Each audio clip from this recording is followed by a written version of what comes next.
پاکستان تحریک انصاف کے اکرام اللہ گنڈاپور، بلوچستان عوامی پارٹی کے سراج رئیسانی اور عوامی نیشنل پارٹی کے انتخابی امیدوار ہارون بلور سمیت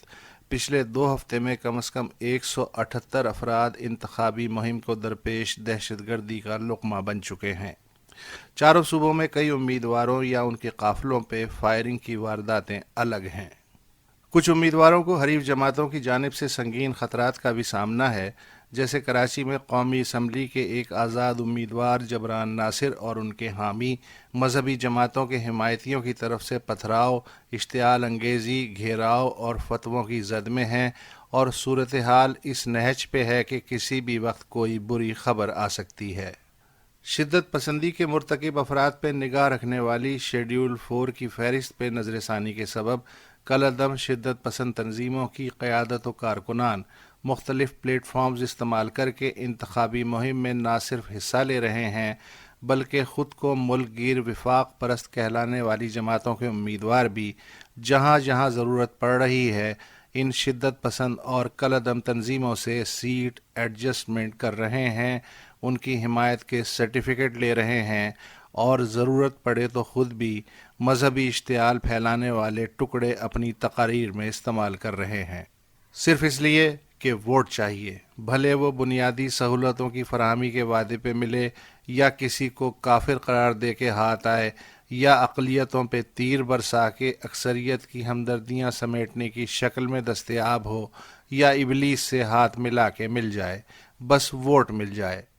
جہاں تک اسٹیبلشمنٹ کا معاملہ ہے تو حسب منشا مثبت نتائج اور ایک غیر مستحکم ربر سٹیمپ پارلیمنٹ کا ہدف حاصل کرنے کے لیے تمام مطلوبہ وسائل، حربے اور گھوڑے استعمال کرنے کا تاثر اب ملکی حدود سے اوپر بین الاقوامی سطح تک پھیل گیا ہے۔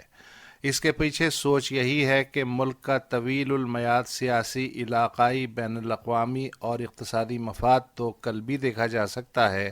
پہلے 25 جولائی تو سیدھا کر لیں۔ کل ملا کے اب تک اتنا گند اچھل چکا ہے کہ اگر 25 جولائی کو انتخابات 100% صاف و شفاف بھی ہو جائیں تب بھی نتائج کے ماتھے پہ سوالیہ نشان کا اسٹیکر چپکا رہے گا۔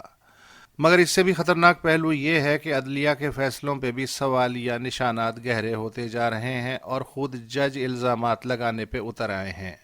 مثلاً اسلام آباد ہائی کورٹ کے جسٹس شوکت عزیز صدیقی بھلے اپنی آبزرویشنز، فیصلوں یا پیشہ ورانہ کنڈکٹ کے تعلق سے کتنے ہی متنازع ہوں، لیکن ایک اعلیٰ عدالت کے حاضر سروس جج کے طور پہ کہ جو سینیورٹی کے اعتبار سے ہائی کورٹ کا اگلا چیف جسٹس بننے کا اہل ہے، ان کی باتوں کو غیر سنجیدگی سے نہیں لیا جا سکتا۔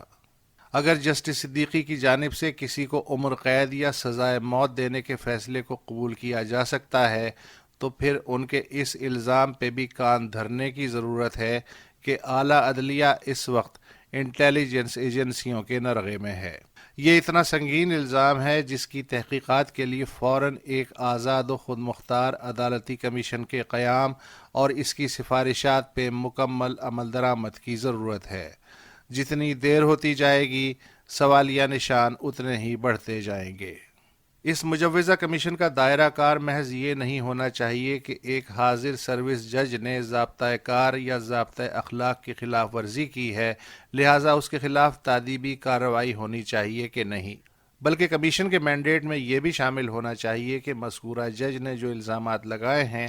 ان کی تہہ تک پہنچا جائے۔ اگر الزامات بے بنیاد ثابت ہوں تو جج کو کٹہرے میں لایا جائے، بصورت دیگر عدلیہ کی حرمت، دائرہ کار اور کردار سے کھلواڑ کرنے والوں پہ بلا امتیاز فرد جرم عائد کی جائے۔ دودھ اور پانی فوری طور پہ اس لیے الگ کرنے کی ضرورت ہے کیونکہ عدلیہ سے اعتماد اٹھنے کا مطلب انصاف سے اعتماد اٹھنا ہے، اور انصاف سے اعتماد اٹھنے کا مطلب ریاست پر سے اعتماد اٹھنا ہے۔